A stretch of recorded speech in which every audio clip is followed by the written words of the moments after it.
Minister Malcolm, when you broke with Elijah Muhammad back in March, you said it was because the black Muslims were too narrowly sectarian and inhibited, and because Elijah Muhammad had become blindly jealous of you and the personal following you had gathered. I said the first part, but the last part, I didn't say that Elijah Muhammad himself had become blindly jealous. I mentioned that it was his family and the officials in Chicago. Everything that I said always was designed to protect Mr. Muhammad himself, primarily because the image that he had created was the image that enabled his followers to remain strong in faith and things of that sort, and I didn't want to see any adverse effect or negative result develop in the faith of all of his followers. But actually, despite the fact that I tried to protect the Muslim movement, if you'll notice, they used their newspaper to slander me and to label me as a hypocrite and as a rebel, and Mr. Muhammad himself said that I defected. Well, in reality, I never even left the Muslim movement. They put me out, and they put me out because of what I knew, and what I knew was told to me by Mr. Muhammad's son, Wallace Muhammad himself. They put me out and they put him out. Well, now, first of all, let's find out what it is that Wallace Muhammad, Elijah Muhammad's son, told you. Well, number one, if you notice, the stick that I always used in presenting, representing, and defending the Muslim movement was the fact that it had the ability to reform the morals of the so-called Negro community. It eliminated drug addiction, alcoholism, fornication, adultery, loose sexual behavior, which meant that it eliminated bastard babies, illegitimate children. Well, as long as I knew that this was what it represented and it gave me a strong stick, I could represent it and defend it. But we had a law which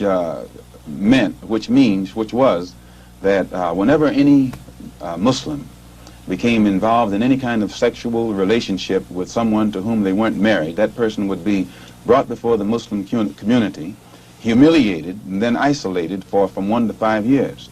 This was our law. Well, in 1954, a teenage sister left Detroit and became one of Mr. Muhammad's personal secretaries. And there in the Chicago office, she became pregnant after being there for a year, and she was brought before the Muslim community and humiliated and isolated.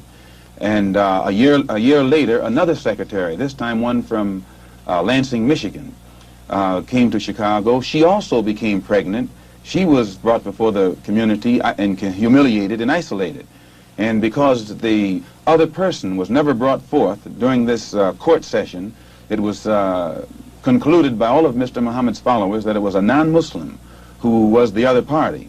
Well, we grew so rapidly until that in 1957 or 58, the secretarial staff was expanded to, I think, 8 teenage sisters. In 1959, 6 of them disappeared. 2 of them reappeared in Philadelphia about 2 or 3 months later, and they were all right. The other 4 reappeared in 1960. All 4 of them had babies. All 4 of them had become involved with someone and become pregnant and had these children. So it was, from what I now know, when the 4 of them got back to Chicago and began to compare notes, they found that the same man had told all of them the same story and had made all of them pregnant, that the same man was the father of all 4 of their children and had also been the father of the children brought forth by the 2 secretaries who preceded them. So this story was kept among these sisters until 1962. 2 of them rebelled against the person who was responsible and began to tell the story all over the city of Chicago. It caused many of the Muslims in the Chicago mosque to leave and go back out in the street. They knew it, and I knew nothing about it until 1963 when Mr. Muhammad's son, who had been in prison, came out, and he had been a minister, and he was very religious and spiritual. And when he began to hear these rumors around Chicago, he went to one of the sisters, and the sister admitted to him that the rumor was true. And it was he who first told me about it.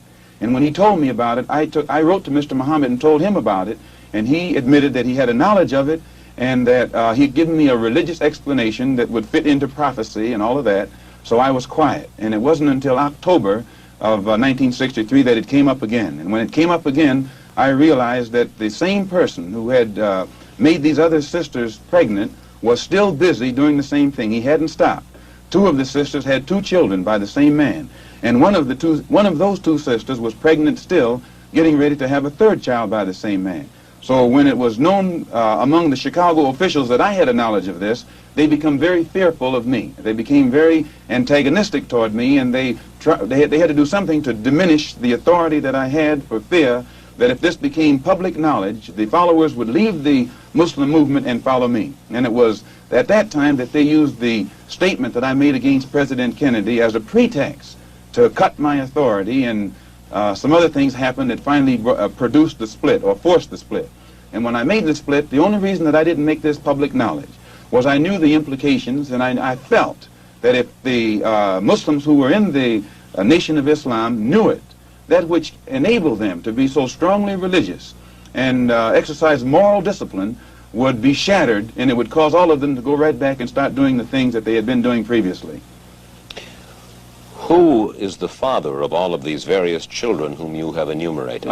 The first one to tell me who the father was Wallace Muhammad, and he told me that the father was Elijah Muhammad himself. One of the sisters, he went to the home of one of the sisters, and when he walked in the door, she says, "I want to let you see something." And she showed him her child. She said, "Here's your brother, and your father is the father of this child." And then I questioned the sisters myself, because I was shook up. And they admitted to me that Elijah Muhammad was the father of their children. And I took it to him. And it was at that time he told me that he was Muhammad, the prophet, and that Muhammad had 9 wives. He also told me that he was David. He was the modern David, and that he was the modern Solomon, and that it was meant for him to fulfill today all of the things that they did back there. And how many of these illegitimate children did he father with the sisters? Well, he made 6 sisters pregnant. They all had children. 2 of those 6 had 2 children. One of those 2 is having a child right now. I am told that there is a 7th sister who is supposed to be in Mexico right now, and she's supposed to be having a child by him. For one thing, when you first separate from your wife, it's a physical separation, but it's not psychological. You still have feelings for her, and you protect her. But after the physical separation has taken place for a while, it becomes a psychological separation. It was the same way with me in the Muslim movement. When I first separated, it was a physical separation, but my feeling was still there. And it was only after my trip into the Muslim world and my pilgrimage to Mecca that I really was able to exercise the objective approach to it that enabled me to see that something had to be done to bring this to light. Otherwise, a whole lot of innocent people would be killed needlessly. Well, these revelations that you are now making about Elijah Muhammad, what effect should they have on his following? Well, I very much doubt that any of his followers who really are aware of what he has done would continue to follow him. He may try and justify it by saying that he's a Muslim, and that a Muslim has a right to these wives. If this were the case, these sisters should not have been humiliated. These sisters have been looked upon for the past 5 years, or 6 years, or 7 years as being guilty of having committed fornication. They have been debased. They have been degraded. I have heard him himself refer to them as having disgraced him. So if they were his wives, he should have given them a position of respect so that all of his followers would respect them, and that they would have the protection of his followers today.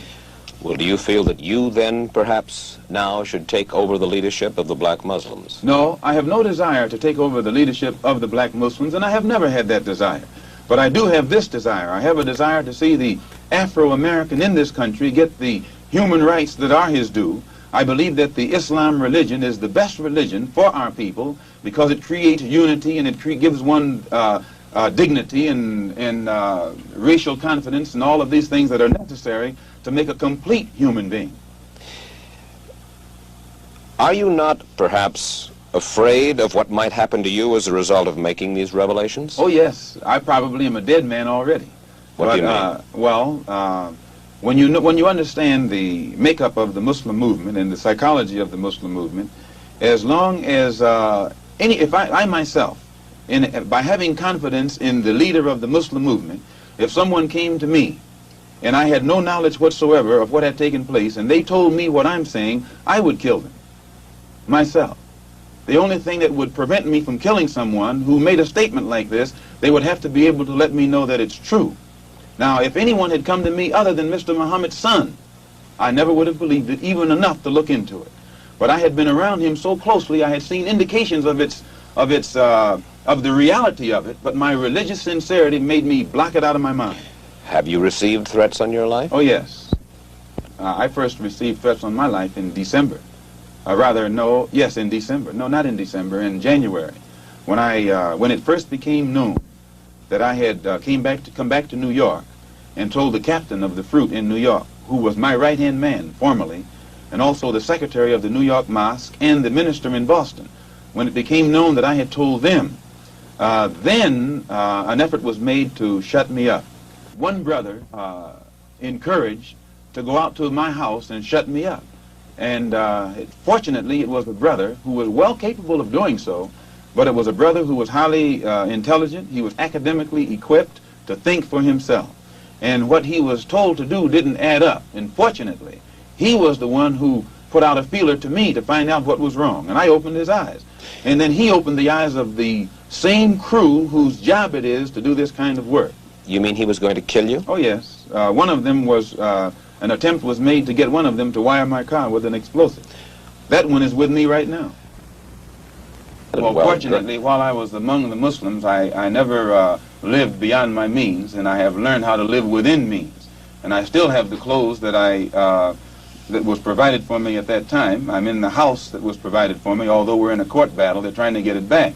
And I have made this statement to them concerning the house, that they could have it if they would take me back, that they would permit me to come before the Muslim movement, the rank and file, and explain or defend myself against all of the charges that they've made against me.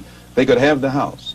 But they are going contrary to their own laws by standing up in the mosque and indicting me, but never giving me a chance to defend myself. And they say that no one can judge me but Mr. Muhammad. In this case, Mr. Muhammad can't sit as judge because he's involved in the case. Elijah Muhammad says of the Muslims, "We carry no arms, and we do not seek to win victory with arms. We do nothing to others that we would not have done unto us." The two brothers were sent after me with revolvers by Joseph, the captain of the fruit in New York. They were armed. When a Muslim is attacked, and you'll find this to be the pattern, when the Muslims were attacked in Monroe, Louisiana, Elijah Muhammad gave no signal to anybody across the nation to come to the defense of their brothers. When our brothers were attacked in Los Angeles, again Elijah Muhammad gave no signal to anybody to come to the defense of those brothers. Never have the Muslims anywhere in the country gotten any kind of instruction from the national office or headquarters on how to defend themselves when they are attacked by outsiders.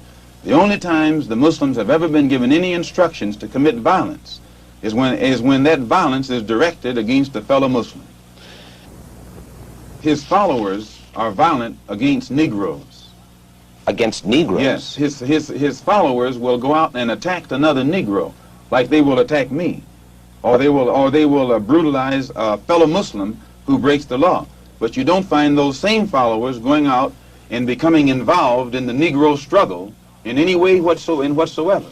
Now, the violence that he accuses me of is my tendency to want to participate in the struggle of the Negro at all levels. This is what he calls violence. One question before we go further with that. Has Wallace Muhammad left the black Muslims? Wallace Muhammad was put out of the Muslim movement right along with me. As far as you are concerned, you will accept the fealty, if you will, of any Negro anywhere under any conditions? You have to define fealty. Well, you want them to give you their loyalty. Not me, their loyalty. I'm not seeking for the loyalty of any Negro, but I am seeking that for Negroes to learn how to be loyal to themselves. And when the Negro learns how to be loyal to himself, our problem is pretty well solved. Minister Malcolm, you have suggested that there are all kinds of movements in Harlem growing that you and I don't know about? Oh, yes. Frustration itself has been sufficient, all that was necessary to make Negroes realize the importance of banding together and Negroes are banding together. Banding together in what kind of movements? Different kinds of movements, all kinds of movements, and they remain almost invisible. They remain almost unknown, but yet they are there. When I say invisible, I mean invisible in the sense that their existence is unknown, and no matter how much you try and track them down, you can't find them. And never try and find them through the Negro leaders. The Negro leaders are famous as apologists. If you recall, one of the most famous Negro leaders in 1959 was asked by you about the black Muslim movement. And he said he knew nothing about it. And the next moment you flashed a picture on the screen with him shaking hands with me. So if you will recall. So this is their policy. This is their attitude or their reaction. They never know what's going on in the Negro community. And what form will the activities of these various so-called invisible movements take in Harlem this summer? An example, Commissioner Murphy. Almost every statement that Commissioner Murphy makes would give you the impression that he's encouraging the police, rank-and-file policemen, that to take whatever method or measures necessary to hold the Negroes in check. He feeds the type of statistics to the white public to make them think that Harlem is a complete criminal area, that everyone is prone toward violence. This gives the police the impression that they can then go and brutalize the Negroes or suppress the Negroes or even frighten the Negroes. Whenever something happens, 20 police cars converge on one area. This doesn't frighten Negroes. So it means that someone is either misinforming Commissioner Murphy and making him use tactics this year that he would not use 4 years ago, or that the former policeman Kennedy would not use. And this force that is so visible in the Harlem community creates a spirit of resentment in every Negro. They think they're living in a police state and they become hostile toward the policeman. They think that the policeman is there to be against them rather than to protect them. And these thoughts, these frustrations, these apprehensions automatically are sufficient to make these Negroes begin to form means and ways to protect themselves in case the police themselves get too far out of line. You have called for self-defense units, rifle clubs, yes, ready to execute on the spot those who threaten Negroes. I don't think that I said that. Yes, you did. No, I don't think I said that. All right. I have called for rifle clubs, that I think Negroes should, in areas where the police, whether it be federal, state, or city, have proven their inability or their unwillingness to defend Negroes, the lives and the property of Negroes, then it's only intelligent and it's only right that Negroes protect themselves, and I have encouraged them to buy a rifle and a shotgun, which according to the Constitution is legal. For what purpose? Not buy a pistol or something like that, but a rifle or a shotgun, which is constitutionally legal. For what purpose? So that at any time, anyone makes any effort whatsoever to brutalize them or attack them or endanger them, they should have something to defend themselves. And in a country that spends, I think, $50 billion a year for defense alone, I'm shocked that there's apprehension over Negroes trying to do something to defend themselves. Well, who will determine when the Negro is endangered? I think that if the government is concerned, instead of being so worried about what the Negro is going to do, the government should stop dragging its feet and take the initiative necessary to eliminate the injustices that frustrate Negroes and drive them into a method of defense such as this. You've said, Minister Malcolm, you have to expect the Negroes to rise up sooner or later. Oh, yes. What does that mean? Well, just the same thing that it meant in South Vietnam and these other places where you find oppressed people.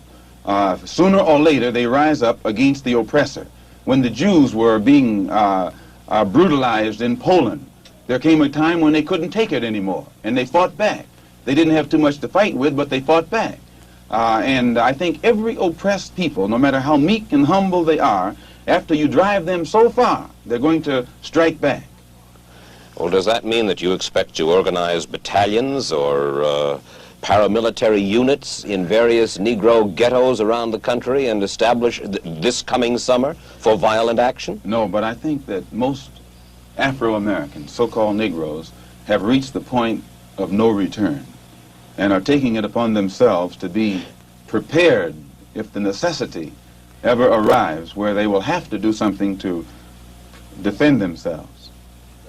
Well, there was talk a month ago, you remember, of a group in Harlem called the Blood Brothers, who left the black Muslims when you did, and then later parted company with you we are told, because the tactics that you espoused were too mild. What do you know of them, the Blood Brothers? Well, I certainly wouldn't apologize for them. I think that the approach, if such a group as Blood Brothers exists... Does it? I say, well, I think all Negroes are blood brothers. Every Negro I know is my blood brother. Oh, but Minister Malcolm, we're talking about a group said to number up to 400, probably more, who confess themselves to be anti-white as you are. They disbelieve in nonviolence as you do. One group among them is said to believe in violence, even in murder, almost for violence sake. Another group among them are said to believe in violence only for retribution, to strike back. Well, if such a group as the Blood Brothers exists, it doesn't shock me.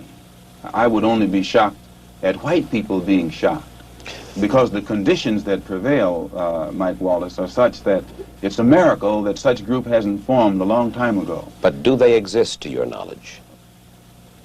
I think every Negro in Harlem is a blood brother, whether he admits it or not. Where you find dissatisfied Negroes, that's Harlem.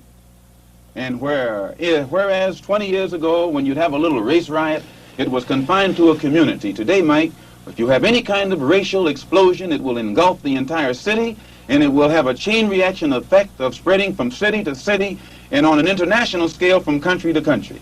And I, for one, would not like to see it happen, but I'm a realist enough and I'm man enough to face the fact that the potential ingredients for this explosion exist, and I will never try and make the public think that it doesn't exist. Well, when you walk through the streets of Harlem, you hear this comment and that comment, and you get the impression that everybody is ready.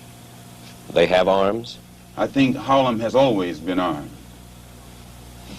Do you look for violence in Harlem this summer? Yes, I do look for violence. When you say Harlem, mind you, Harlem is New York City. Queens is Harlem. Brooklyn is Harlem. The Bronx is Harlem. Westchester is Harlem. I mean, could you not become the leader of this kind of a group? Which kind of a group? A violent group. It's not a case of becoming a leader of a violent group. I don't think any group, even that's ready, wants violence. It's a case of... Is this not, Minister Malcolm, a call to action of sorts that you are raising here and now? I don't have to raise a call to action. And this is what I'm trying to make white people see. They have lost their ability to be objective where the race problem is concerned, primarily because they know that no real meaningful results have come from the Negro struggle. And in defense of this, they always call it or label it violence. You really believe that any meaningful result is going to come from violence? It's not a case of violence. I think that, see, if you could get away from looking at it as violence, then you would be objective and see that actually all it is a tendency to react to what they are confronting. White people don't realize how frustrated Negroes have become. I think they have come to understand the Negro's frustration, but they are also of the opinion that no good can possibly come from violence. If they are of that opinion, Mike, if you think that the powder keg that's in your house is going to explode under certain conditions, either you have to remove the powder keg or remove the conditions. You can't stand there and label the powder keg as an enemy when you have the ability or have it within your power to change the condition, and it won't explode.